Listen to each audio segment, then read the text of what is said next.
जय हिंद साथियों, कैसे हैं? भाई आप बढ़िया होंगे। हम आज आपके लिए यूपी ट्रिपल पेट के अकॉर्डिंग या फिर अन्य उसके वैकेंसी जो आती है, जैसे आपका जूनियर असिस्टेंट हो गया, अक्ता हो गया, बीपीओ हो गया, बीडीओ हो गया, इन सभी वैकेंसी में आपका 15 नंबर का कंप्यूटर पूछा जाता है। आप देखते होंगे 15 नंबर का हमारे लिए कंप्यूटर इंपॉर्टेंट होता है, जिसमें 6 से 7 नंबर सभी बच्चे के कॉमन आ जाते हैं। कुछ पढ़ता भी नहीं है तो जीके लुसेंट वगैरह पढ़ ले तो भी आ जाते हैं। लेकिन कुछ अन्य ऐसे क्वेश्चन होते हैं, जैसे आपका एआई हो गया, क्लाउड कंप्यूटिंग हो गया, और कुछ ऐसे क्वेश्चन पूछे तरीका होता है जो बच्चे को समझ में नहीं आता, उसमें कंफ्यूज हो जाता है। जैसे आप कभी कुछ क्वेश्चन ऐसे मिलेंगे जिनको आप देखोगे तो आप वहाँ पे लगेगा ये क्वेश्चन ऐसे आए कहाँ, ये हमने पढ़ा है, ये चीज़ हम पढ़ चुके हैं, लेकिन क्वेश्चन बना कहाँ से। इन सब चीज़ों पर हम चर्चा करेंगे। तो पहला हमारा क्वेश्चन यहाँ पे आ रहा है आपका, जैसे कहते हैं बुद्धिमत्ता के संदर्भ में विशिष्टता शब्द किसका उल्लेख करता है। विशिष्टता मतलब विशेषज्ञता, या फिर आपको जैसे आप लोग बोलते हैं मानव उपाधि कुछ ज्यादा विशेष हो जाना। इसमें तो कुछ ऑप्शन दे रखे हैं, जैसे ऑप्शन दे रखा है आपका, वह बिंदु जहाँ कहते हैं बुद्धिमत्ता पूर्ण रूप से विकसित हो जाती है, यानी वह स्थिति या वह स्थिति जब कंप्यूटर टेक्नोलॉजी की वह स्थिति जहां पर कहते हैं बुद्धिमत्ता पूर्ण रूप से विकसित हो जाती है, उसे क्या बोलते हैं? उसे बोलते हैं हम लोग कहते हैं बुद्धिमत्ता की विशिष्टता। नहीं, इसको नहीं बोलते। पूर्ण रूप से विकसित हो जाना मतलब कह सकते हैं, लेकिन बराबर में आ जाएगा ना, लेवल बराबर हो जाएगा। तो लेवल को मनुष्य के दिमाग के स्तर से लेवल पार हो जाए, तब उस शब्द को क्या बोलते हैं? विशिष्टता बोलते हैं। मतलब आपका वह बिंदु जहां कहते हैं बुद्धिमत्ता मानव बुद्धिमत्ता को पार कर जाती है, उसे क्या बोलते हैं? विशिष्टता बोलते हैं। राइट। ऐसे आपको ये राइट आंसर क्या हो जाएगा हमारा? ये हो जाएगा, ये ऑप्शन ना होता तो हमारा राइट आंसर ये हो जाता, क्योंकि पूर्ण रूप से विकसित हो जाना भी विशिष्टता को कहलाता, लेकिन जब ये पार कर जाना ही विशिष्टता मेन होता है। ये ऑप्शन, ये पहला ऑप्शन ना होता, हमारा राइट ऑप्शन ये हो जाता। ये क्वेश्चन आपको समझने पर लायक है, ज्यादा जब इसको डीप लर्निंग करोगे तब आप इसको सही से कर पाओगे। तो इसका राइट आंसर क्या हो जाएगा हमारा? ए नंबर हो जाएगा। वह बिंदु जहां कहते हैं बुद्धिमत्ता मानव बुद्धिमत्ता को पार कर जाती है, उसे बोलते हैं विशिष्टता बोलते हैं। ठीक।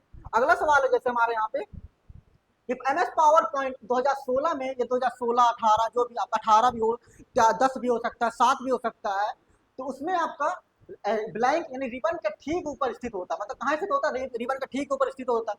रिबन के ठीक ऊपर हमें क्या स्थित होता है? एक तो आपने पता होगा यहाँ पे होता है हमारा ऑफिस बटन होता है, ये ऑफिस मेनू बोलते हैं, ऑफिस मेनू या ऑफिस बटन बोलते हैं। राइट। ये हमारा स्थित होता है, और उसके रिबन के ठीक ऊपर स्थित होता है आपका यहाँ पे क्विक एक्सेस टूल बार स्थित होता है। क्या होता है?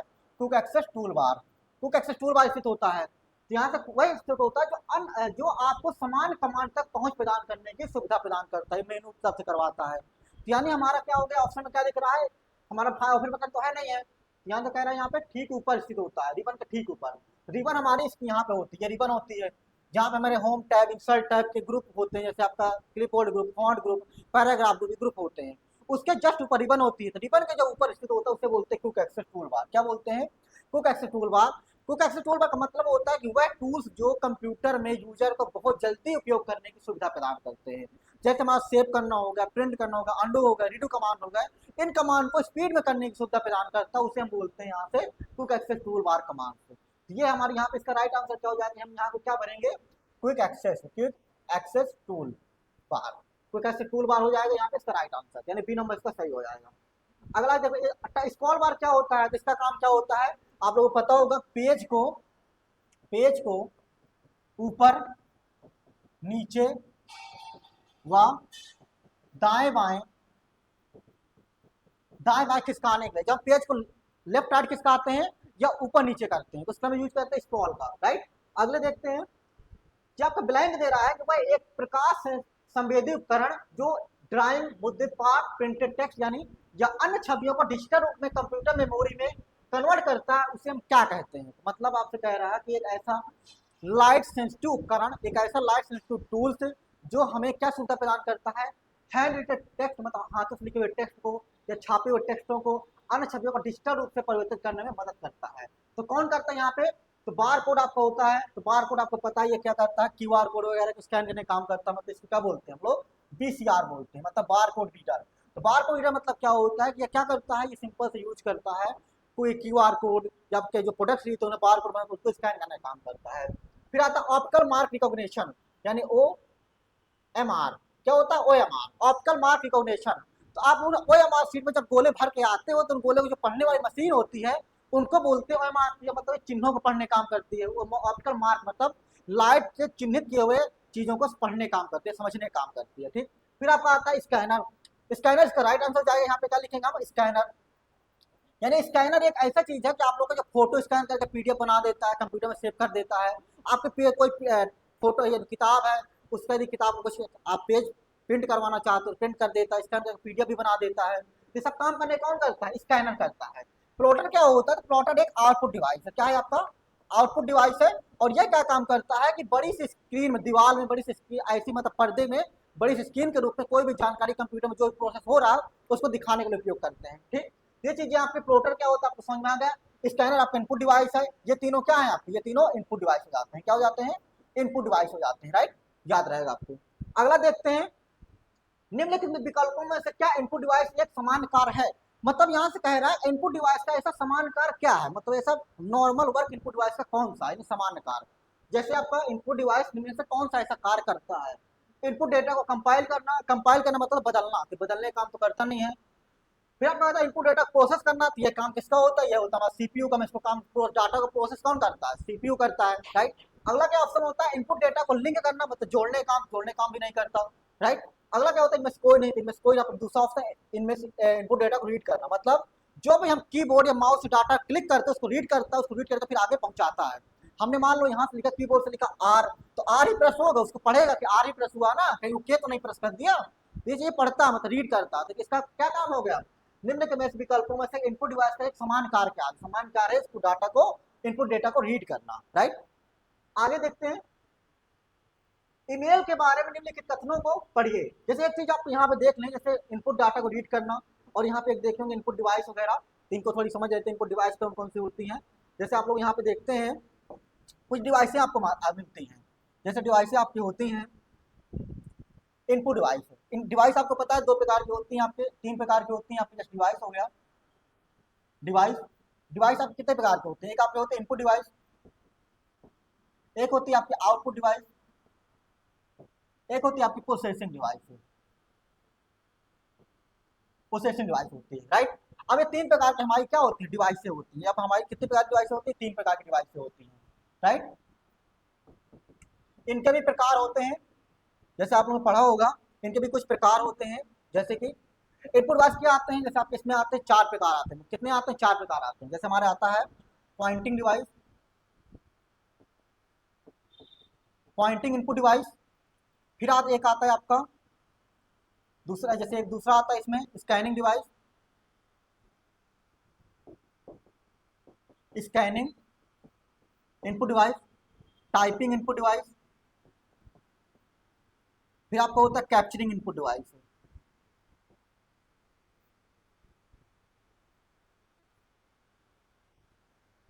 कैप्चरिंग कैप्चरिंग इनपुट डिवाइस, ये आपके होते हैं। राइट। इनमें आपने देखा होगा printing input, pointing input device कौन कौन से होते हैं? इसके एग्जांपल आप लोगों ने पढ़े होंगे, बहुत छोटे छोटे रहते हैं। जैसे आपने देखा होगा माउस, माउस हो गया। राइट। माउस आपने देखा होगा। माउस के बाद आपने इसमें और चीजें पढ़ी होंगी, की माउस हो गया, जॉयस्टिक हो गया, आपने देखा होगा joystick, trackball. Right. Trackball, light pen, जब हम यूज कर रहे हैं, आपका पेन हो गया, टच पेन हो गया, टच पेन। ये सब किस में आते हैं? पॉइंटिंग डिवाइस में आते हैं। ठीक। अब इसके साथ कैमरा भी कैप्चर कर ले, पॉइंटिंग में आता है, पूरा नहीं। पॉइंटिंग में, पॉइंटिंग मतलब क्या होता है? जब हम स्क्रीन पर कुछ टच करें तो एक पॉइंट बन रहा हो, जैसे हम स्क्रीन करें तो एक पॉइंट बनता है इसके पीछे, तब ये कुछ लिख पाता है, पॉइंट बन रहा हो, उसे बोलते हैं पॉइंटिंग डिवाइस। स्कैनिंग में क्या आता है आपका?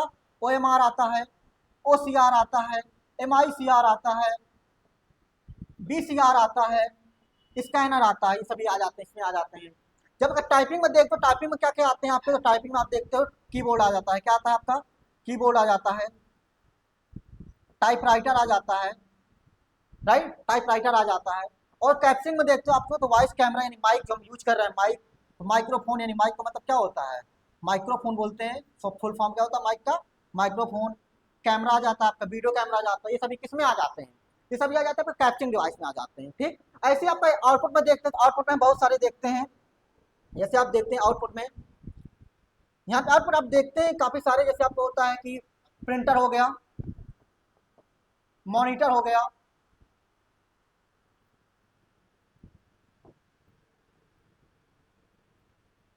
क्या होता है आपका? मॉनिटर होता है, और आपकी स्पीकर होता है। राइट। ये सभी किस में आते हैं? आपके आउटपुट डिवाइस में आते हैं। जैसे स्पीकर हो गया, आपका प्लोटर का नाम सुना होगा आपने, प्लोटर, प्रोजेक्टर। ये सभी किस में आते हैं? आपके आउटपुट डिवाइस में आते हैं। और प्रोसेसिंग डिवाइस में केवल आपकी एक डिवाइस आती है जिसका नाम होता है, आपने सुना होगा सीपीयू, सेंट्रल प्रोसेसिंग यूनिट। ये सेंट्रल प्रोसेसिंग यूनिट किसमें आती है? आपकी सीपीयू आती है, प्रोसेसिंग डिवाइस। ये आपका डिवाइस होती है जो आपके लिए बहुत इंपॉर्टेंट है, यही क्वेश्चन आप पूछता है निम्न में से कौन सी इनपुट डिवाइस है, कौन सी पॉइंटिंग डिवाइस नहीं है, ऐसा आपसे क्वेश्चन पूछ लेता है, राइट। आगे देखते हैं। अगर क्वेश्चन आपसे कह रहा है कि ईमेल के बारे में निम्नलिखित कथनों को पढ़िए और सही विकल्प चुनिए। ईमेल के बारे में कह रहा है, निम्नलिखित कथनों को पढ़िए और सही विकल्प चुनिए। पहला क्वेश्चन कह रहा है, स्टेटमेंट समझते हैं कि यूजर नेम और डोमेन नेम को एट द रेट सिंबल चिन्ह अलग करता है। बात सही है। जैसे हम देखते हैं कोई ईमेल लिखते हैं, जैसे हम लिखते हैं यहाँ पे gprasbi@gmail.com, हमने लिखा तो यहाँ पे यूजर नेम हमारा क्या हो गया? यूजर नेम हो गया, राइट। ये क्या हो गया? हमारा यूजर नेम हो गया, और ये हमारा एट द रेट हो गया, और ये हमारा डोमेन नेम हो गया। क्या हो गया? डोमेन नेम या ईमेल, जिस प्रकार की मेल वो हो गया आपका। एरिया में तो ये हो गया। तो कौन अलग कर रहा है? यहाँ पे कह रहा है यूजर नेम और डोमेन नेम को कौन अलग करता है? At the rate. ये सही कहता है, तुम्हारे पहला स्टेटमेंट सही है। दूसरा कहता है ईमेल एड्रेस एक केस सेंसिटिव होता है। सेंसिटिव मतलब होता है संवेदनशील, मतलब सेंसर होता लगा रहता है। सेंसर इसमें कोई लगा नहीं रहता है, तो ये सेंसिटिव नहीं होता। तो ये हमारा गलत हो जाएगा। यहाँ पे ऑप्शन कह रहा है पहला गलत, दूसरा गलत। ये हमारा नहीं होगा।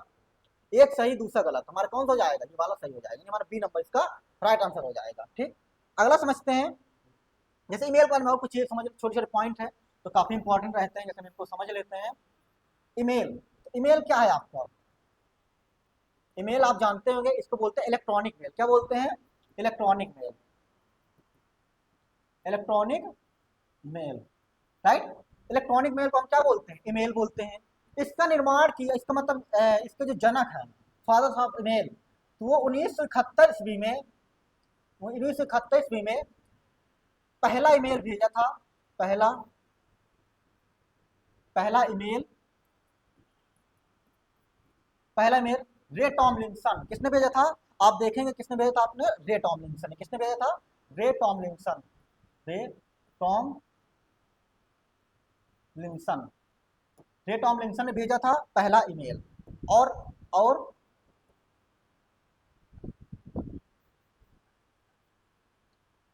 भेजा था, भेजा था और एट द रेट सिंबल का उपयोग किया था, एट द रेट चिन्ह का उपयोग किया था, जिसकी वजह से इनको क्या कहा जाता है? फादर्स ऑफ ईमेल कहा जाता है। क्या कहा जाता है? ईमेल के जनक है, ईमेल के जनक कहा जाता है, राइट। ईमेल के जनक कहा जाता है। कहा जाता है ईमेल को किसने बनाया है, ये कहा जाता है, राइट। ईमेल आपके बहुत नॉर्मल, आप यहाँ पे देखो 1971 बनाया था। पहला ईमेल किसने भेजा? राइट टॉमलिंसन ने भेजा था। और किस सिंबल यूज किया गया था? At the rate symbol use किया था। ये आपके लिए इंपॉर्टेंट है। आगे समझते हैं। अगला क्वेश्चन हमारे यहाँ पे देखो, प्रीत, मतलब यहाँ कह रहा है जो प्रीत है, प्रीत एक हैंड रिटन टेक्स्ट की स्कैन की गई छवि को, एक हैंड रिटन टेक्स्ट की स्कैन की गई छवि को डिजिटल टेक्स्ट में बदलना चाहती है। मतलब क्या करती है? प्रीत चाहती है, उसने एक नोट्स तैयार की है और उस नोट्स को वो डिजिटल टेक्स्ट के रूप में बदलना चाहती है। तो उसे किस इनपुट डिवाइस का उपयोग करना चाहिए? मतलब तो यहाँ पे क्वेश्चन कह रहा है कि प्रीत है, एक हैंड रिटन नोट्स को टेक्स्ट के रूप में बदलना चाहती है, डिजिटल टेक्स्ट के रूप में, तो उसको किस डिवाइस का उपयोग करना चाहिए? और कौन सी डिवाइस का? इनपुट डिवाइस का। यहाँ पे देखते हैं कीबोर्ड हमारा क्या है? इनपुट डिवाइस है, राइट। तो कीबोर्ड को हमें उपयोग थोड़ी ना करना है। कीबोर्ड को क्या करना है? कीबोर्ड से हम टाइप करके करते हो, टाइप करके थोड़ी ना करेंगे, उसको स्कैन करके करना है, राइट। तो डिजिटल कैमरा, ये तो कैमरा फोटो खींच सकता है, जो डाटा स्टोर करने में करता है ना। तो कीबोर्ड क्या होता है? तो हमारा टाइपिंग करने में यूज होता है। किसमें? टाइपिंग करने में। टाइप करके करेंगे उसका टाइम बहुत लगेगा टाइपिंग करने में। ठीक, इसका निर्माण किया था 1868 ईस्वी में आपके जॉन गुटनबर्ग। किसने किया था? John Gutenberg. किसने किया? लेथम सोल्जे ने किया, सॉरी लैथम सोल्जे ने किया था। लैथम लैथम सोल्जे ने किया था, राइट। कीबोर्ड का निर्माण। और ये आपका एक इनपुट डिवाइस है, राइट। कैसे डिवाइस है? इनपुट डिवाइस है। और डिजिटल कैमरा इनपुट डिवाइस है। ये क्या किस में काम आता है? ये फोटो खींचने में, फोटो को डिजिटल रूप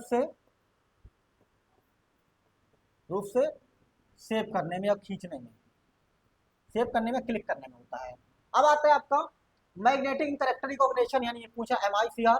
MICR का यूज हम करते हैं किस लिए करते हैं? तो देखो MICR का यूज हम करते हैं बैंकों में चेक को रीड करने के लिए, बैंकों में चेक को पढ़ने के लिए, चेक को पढ़ने के लिए करते हैं, राइट। चेक को पढ़ने के लिए करते हैं। तो हमारा लास्ट ऑप्शन कौन सा बचता है? तो आप समझ पा रहे हैं लास्ट हमारा ऑप्शन कौन सा बच रहा है? ऑप्टिकल कैरेक्टर रीडर, यानी OCR। OCR क्या होता है, एक पेन की तरह होता है, ऐसे आप उसको ऐसे स्कैन कर सकते हैं, रिमोट की तरह भी होता है। ऐसे जो टेक्स्ट आपने फाइल रखी है या बुक में लिखा तो उसमें ऐसे आप रीड करके कर सकते हो, यानी ऐसा पर लिखा तो ऊपर ऐसे आप हाईलाइट जैसे करते तो वैसे आप इसको रीड करवा सकते हो, और टेक्स्ट को रीड करके उसको स्कैन करके डिजिटल रूप में बदल सकता है। हम यहाँ पे किताब में खिसकाएंगे वहाँ टाइप होता जाएगा। ये हमारे यूज थे। प्रीत को कौन सा डिवाइस यूज करना चाहिए, तो प्रीत को OCR यूज करना चाहिए, राइट। अगला क्वेश्चन देखते हैं, निम्नलिखित में से कौन सी भाषा आर्टिफिशियल इंटेलिजेंस के लिए उपयुक्त, यानी AI के लिए कौन सी भाषा ज्यादा महत्वपूर्ण है। यहाँ से बात कर रहा है कि AI के लिए ऐसी कौन सी भाषा जो ज्यादा जरूरी और इंपॉर्टेंट है। तो AI मतलब सबसे ज्यादा प्रोग्रामिंग किसमें करता है, फोरट्रान। तो फोरट्रान देखो बहुत पुरानी भाषा, ये फार्मूला ट्रांसलेशन होता है, इसका मतलब फार्मूला ट्रांसलेशन, राइट। क्या होता है इसका फुल फॉर्म, फार्मूला ट्रांसलेशन होता है। यानी किसमें यूज होती है, फार्मूला ट्रांसलेशन। पहले समय में लैंग्वेज वगैरह में, सॉरी फार्मूला वगैरह में यूज होती थी। दूसरी भाषा बेसिक, ये भी पुरानी भाषा जो बेसिक वर्कों में यूज हो रही थी। और उसके बाद आता प्रोलॉग और सी लैंग्वेज। सी लैंग्वेज तो आपको 1971 के आसपास बनाई गई, नॉर्मल काम में आती है, जैसे कुछ चीजें काफी चीजें होती है, लेकिन AI यूज नहीं किया जाता है, राइट। हमारा ऑप्शन कौन सा सही हो जाएगा, प्रोलॉग सही हो जाएगा। लेकिन और कोई ऑप्शन है नहीं प्रोलॉग के अलावा, इनमें से कोई भी नहीं, क्योंकि प्रोलॉग थोड़ी बहुत यूज होती है, AI यूज होती है, लेकिन सबसे अच्छी AI के लिए भाषा की बात करें, AI की सबसे अच्छी भाषाएं, सबसे AI की सबसे अच्छी भाषाएं कौन कौन सी हैं, तो देखो आप समझ लेना। AI की सबसे अच्छी जो भाषाएं हमारी होती हैं वो कुछ अन्य आती हैं, जैसे आप देखेंगे। एक आपके होते पाइथन, पाइथन का नाम आपने सुना होगा, पाइथन, पाइथन हो गया, जावा हो गया, जावा हो गया। ये लैंग्वेज जो आती है आपके किसमें आती है, ये AI के लिए बहुत अच्छी लैंग्वेज है, मतलब सबसे ज्यादा प्रोग्रामिंग इनमें की जाती है और काफी अच्छी रहती है। लेकिन प्रोलॉग भी आती है, प्रोग्रामिंग लैंग्वेज में आती है, प्रोलॉजिकल होती है, इसलिए AI में इसका भी उपयोग किया जाता है, लेकिन उतना हद तक नहीं होता। सबसे ज्यादा बेस्ट होता है पाइथन और जावा का, याद रहेगा आपको। अगला क्वेश्चन समझते हैं, निम्नलिखित में से किस उपकरण में एक बेलनाकार ड्रम होता है जिसे फोटो रिसेप्टर कहते हैं। क्या कहते हैं, फोटो रिसेप्टर कहते हैं। अब देखिए क्वेश्चन आसान है, बट बच्चे इसको समझ नहीं पाते, समझते कब है, जब प्रैक्टिस करते हैं। तो आप प्रैक्टिस जब करेंगे तब आप क्वेश्चनों को समझ पाएंगे उसका मतलब क्या होता है। जैसे आप यहाँ पे कह रहा है कि निम्न में से किस उपकरण में एक बेलनाकार ड्रम होता है, तो किस उपकरण में एक बेलनाकार ड्रम होता है, जो आपका प्रिंटर होता है, प्रिंटर में एक बेलनाकार ड्रम होता है, राइट। इसको वो है प्लॉटर में, प्लॉटर तो नहीं होगा, ये नहीं, आपको प्लॉटर में ड्रम नहीं होता है। ये तो आपको सिर्फ प्लॉटर जो होता है बड़े बड़े, प्लॉटर काम क्या रहता है, ये बड़े बड़े बैनर छापता है। क्या छापता है, बड़े बैनर। और बैनर कैसे, वेक्टर के रूप में, मतलब जिस वेक्टर क्या होता है, वेक्टर देखो, वेक्टर क्या होता है, वेक्टर वह चीज होती, वेक्टर आपका वह होता है जिसमें आप फाइल को जूम करते हो तो फटती नहीं है। जैसे आपने अपनी फोटो को जूम करो तो फटने लगती है, लेकिन जब वेक्टर फॉर्म में होती है तो फटती नहीं है। जैसे आप लोग PDF को जूम करते हो फटती नहीं है, लेकिन आप फोटो जूम करो फटने लगती है, जो फटे नहीं उसे वेक्टर बोलते हैं। तो आपके बड़े बैनर होते हैं, फटने नहीं चाहिए, जब छपे तो आप लोग देखते हो कितने बड़े बैनर होते हैं, कितने अच्छे दिखते हैं। तो इसका यूज करते हैं हम लोग वेक्टर ग्राफिक छापने के लिए, जैसे कि आपका बैनर हो गया। कीबोर्ड आपको टाइपिंग के लिए यूज होता है, टाइपिंग में इसमें क्या हम यूज करेंगे, ड्रम का, ड्रम जैसे कहा तो, राइट।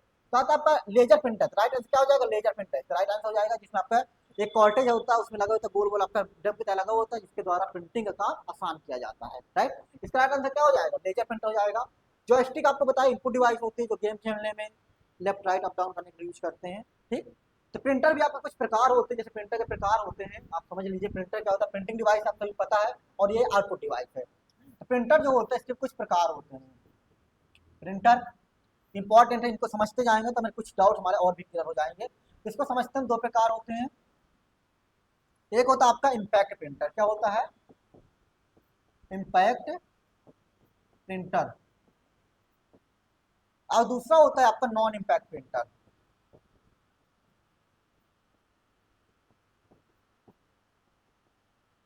क्या होता है दूसरा, आपका नॉन इम्पैक्ट प्रिंटर होता है, राइट। तो हमारे दो प्रकार के महत्वपूर्ण प्रिंटर होते हैं, इम्पैक्ट प्रिंटर और नॉन इम्पैक्ट प्रिंटर। इनका मतलब क्या होता है, इम्पैक्ट में देखो, सिंपल तो होता है कि जो प्रिंटर कार्य करते वक्त शोर करते हैं उनको क्या बोलते हैं, इम्पैक्ट। जो प्रिंटर कार्य करते वक्त शोर करते हैं, इनकी विशेषता क्या होती है, कार्य करते वक्त शोर करना, हैमर के प्रहार से प्रिंट करना, रिबन की सहायता से सबसे अच्छा छापना। ये किसके कार होते हैं? ये आपके कार होते हैं इम्पैक्ट प्रिंटर के। और इसके उदाहरण में काफी सारी चीजें आती है। उदाहरण में आप देखेंगे तो उदाहरण में आते हैं आपके, जैसे आप लोग देखो कचहरी वगैरह में बड़े प्रिंटर रखे होते हैं जो में खटा खटा की आवाज आती है, उन्हें बोलते हैं हम लोग डॉट मैट्रिक। क्या बोलते हैं? Dot matric printer. आपका होता है इसमें ड्रम प्रिंटर आता है, ड्रम प्रिंटर। और भी आते हैं आपके, जैसे आपका लाइन प्रिंटर, चैन प्रिंटर, लाइन लाइन व चैन प्रिंटर, लाइन व चैन प्रिंटर, डिजिबिल प्रिंटर। क्या होता है आपका? एक डिजिबिल होता है, राइट, डिजिबिल, डिजिबिल प्रिंटर। ये सभी किसके उदाहरण आते हैं? इम्पैक्ट प्रिंटर के उदाहरण आते हैं। अब नॉन इम्पैक्ट में आता है, नॉन इम्पैक्ट पे सिंपल सा फंडा हो जाएगा आपके, इसका जस्ट विपरीत होगा कि वह प्रिंटर जो कार करते वक्त शोर कम करते हैं, कार करते वक्त शोर कम करते हैं, शोर कम करते हैं। ठीक। दूसरा क्या हो जाता है आपका? तो वह प्रिंटर जो हैमर मतलब नहीं करते बल्कि स्याही की फुहार छोड़ते हैं। क्या करते हैं? स्याही की फुहार छोड़कर प्रिंट करते हैं। कैसी स्याही? गर्म स्याही, राइट, गर्म स्याही की फुहार। याद रहेगा। यदि इसको उदाहरण में देखो तो उदाहरण भी काफी सारे हो जाते हैं। जैसे आप उदाहरण में देखेंगे, इसके एग्जाम्पल देखते हैं। इसमें आते हैं आपके लेजर प्रिंटर, थर्मल प्रिंटर और आपका मल्टीफंक्शनल प्रिंटर, राइट। ये सब इसके उदाहरण में आ जाते हैं। आपने देखा होगा कि जब आप लोग कहीं एटीएम में जाते हो तो एटीएम में पैसे निकालते हो, आपको स्लिप मिलती है। तो स्लिप में क्या होता है कि स्याही होती है, कुछ समय ऑटोमेटिक उड़ जाती है। उसमें यूज होता है थर्मल प्रिंटर, जिसका पेज जो होता है मोम के द्वारा और मोम लगा करके बनाया जाता है, उसका लेप लगा के, ताकि स्याही ज्यादा टिके ना, ताकि प्राइवेसी रहे और जानकारी हमारी चोरी ना हो या फिर इधर गायब नहीं, तो फेंक देते हैं ऐसे, कुछ कोई नुकसान न कर पाए। इसे सब चीजों का किया जाता है। तो आपका प्रिंटर के कुछ सिद्धांत इनको आपको याद कर लेना बहुत इंपॉर्टेंट है, ये भी काम में आ जाते हैं। ठीक। अगला क्वेश्चन देखते हैं। ये सर टिम बर्नर्स ली एक ब्रिटिश कंप्यूटर वैज्ञानिक ने आपके स्पेस में क्रांतिकारी वर्ल्ड वाइड वेब का आविष्कार किया था। तो किस सन में किया था? आप पूछ रहा, सन पूछ रहा, मतलब टाइम पूछ रहा, तो यानी सिंपल पूछ रहा W W W W W के बारे में आप जानते हैं क्या होता है इसका फुल फॉर्म? इसका फुल फॉर्म होता है आपका वर्ल्ड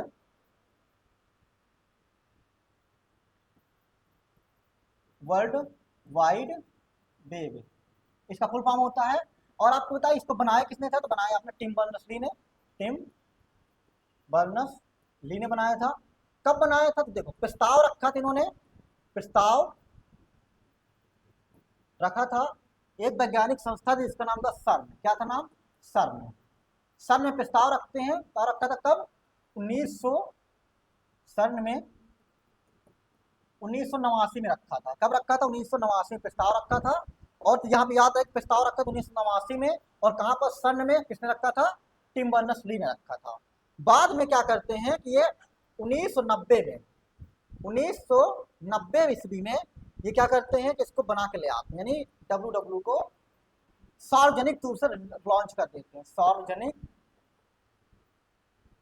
वो सार्वजनिक क्या मतलब सर्न के जहाँ शहर था वहां पे लॉन्च कर देते हैं, रिलीज कर देते हैं, राइट। जब रिलीज कर देते हैं तो उसके बाद एक 1991 में भी एक घटना घटती है जिसमें करते हैं कि पहला वेब ब्राउजर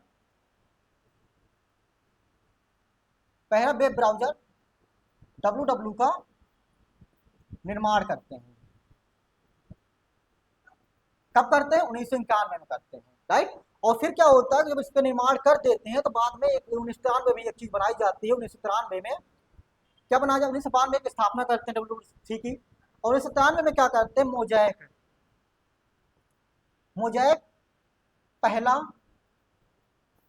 ग्राफिकल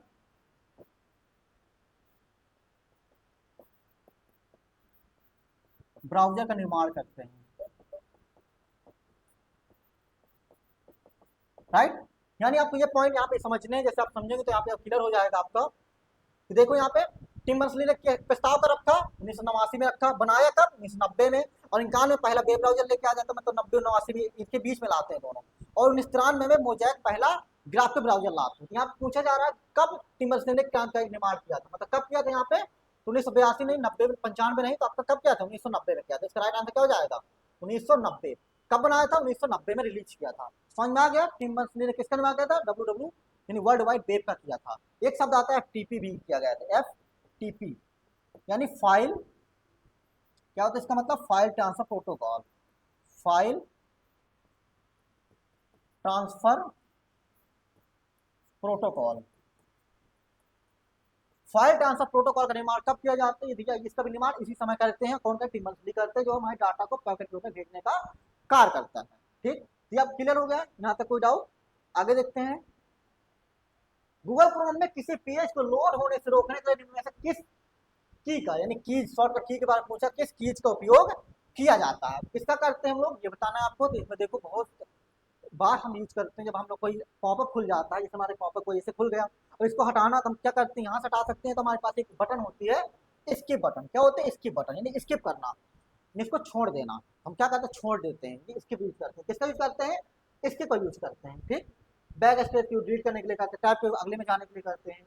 आगे समझते हैं, जैसे कुछ शॉर्टकट भी आप समझ लो, जैसे आपको यहाँ पता होगा शॉर्टकट काफी सारे आते हैं, कुछ पूछ लेता है, जैसे आपका पूछता है कंट्रोल ए प्लस ए का यूज क्या होता है, सिलेक्ट करने के लिए, सिलेक्ट ऑल कहते हैं ना, जिसे हम select all, select all, control B bold, control C italic, control D duplicate या फॉन्ट ग्रुप, यदि एमएस वर्ड में करोगे तो फॉन्ट ग्रुप खोलेगा, नहीं डुप्लीकेट करता है, फॉन्ट ग्रुप खोलता है, राइट। या फिर आपका आता है कंट्रोल ई, सेंटर लाइन करने के लिए क्या होता है, control plus E, centre, centre alignment, centre line करने के लिए कंट्रोल एफ, कंट्रोल एफ क्या करता है, फाइंड करने के लिए, राइट। ये सभी आपके शॉर्टकट होती हैं। ठीक, आगे समझते हैं अगला।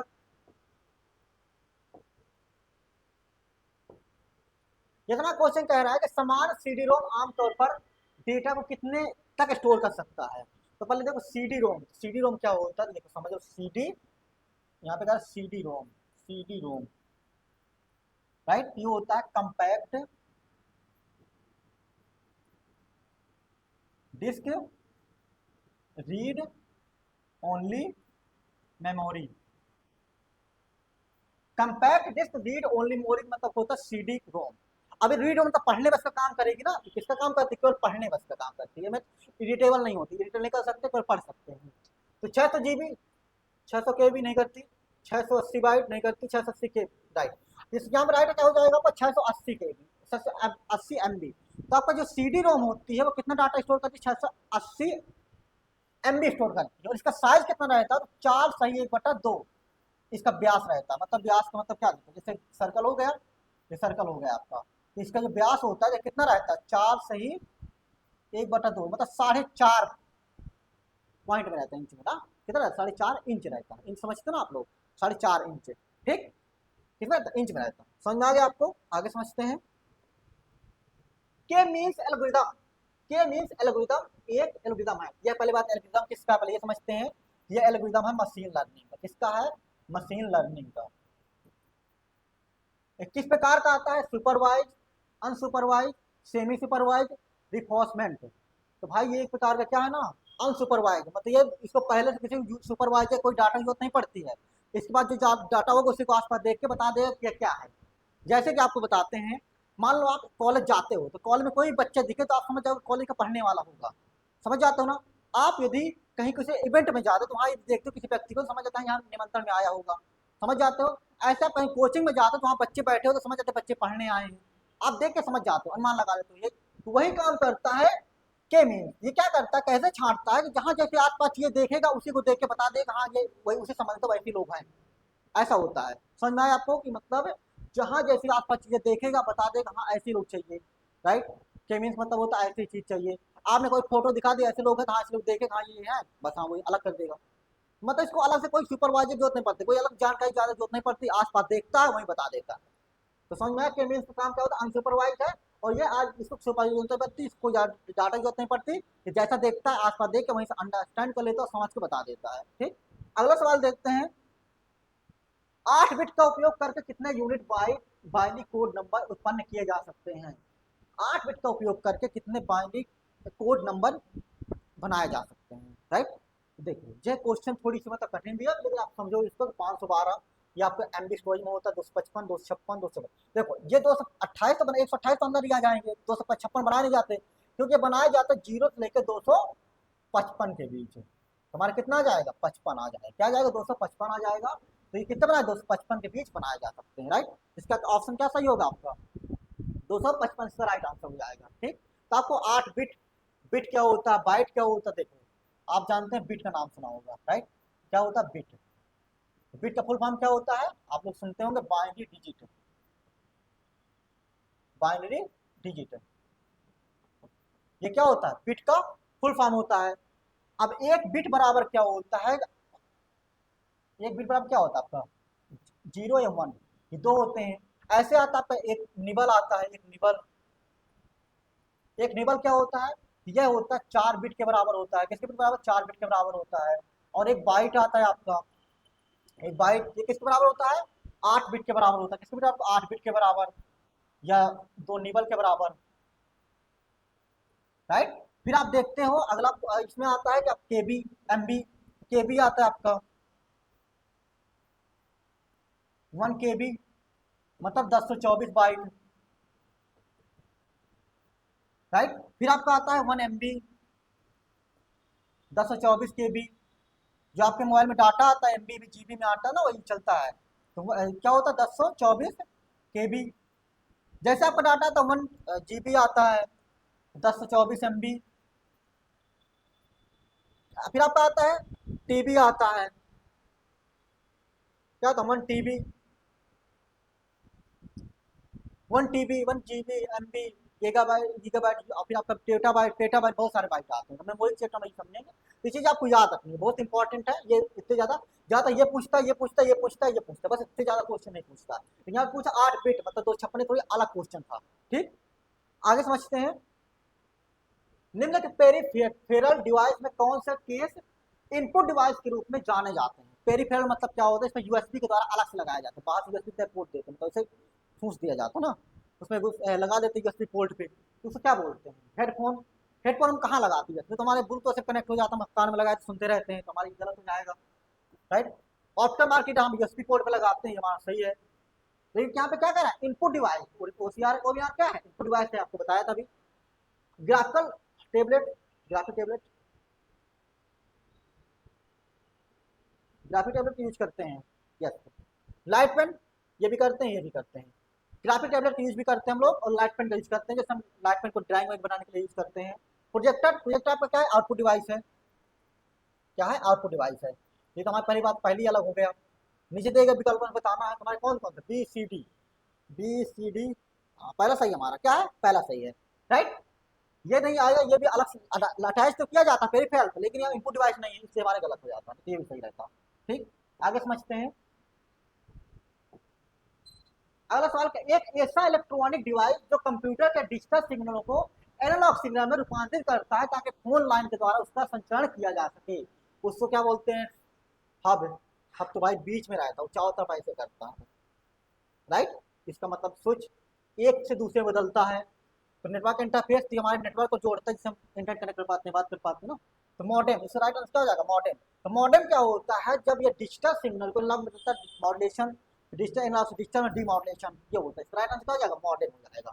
ठीक, अगला सवाल, निम्नलिखित में से कौन सा प्रोटोकॉल ईमेल प्राप्त करने पर पुनः प्राप्त करना या करने के लिए उपयोग किया जाता है। अब देखो यहाँ पे बहुत अच्छा क्वेश्चन है, मतलब ऐसा प्रोटोकॉल कौन सा है जो ईमेल को पुनः प्राप्त करना या प्राप्त करने के लिए किया जाता है। तो इसमें आता है आपका POP, HTTP, simple mail merge transfer protocol. ये क्या होता है, simple mail merge transfer protocol,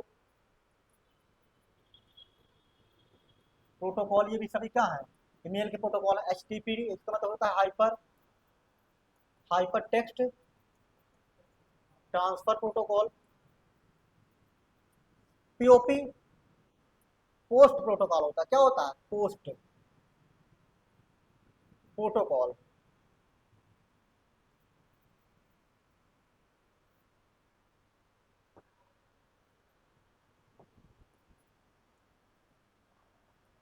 और यही हमारा राइट आंसर जाएगा, क्योंकि पोस्ट मतलब क्या होता है?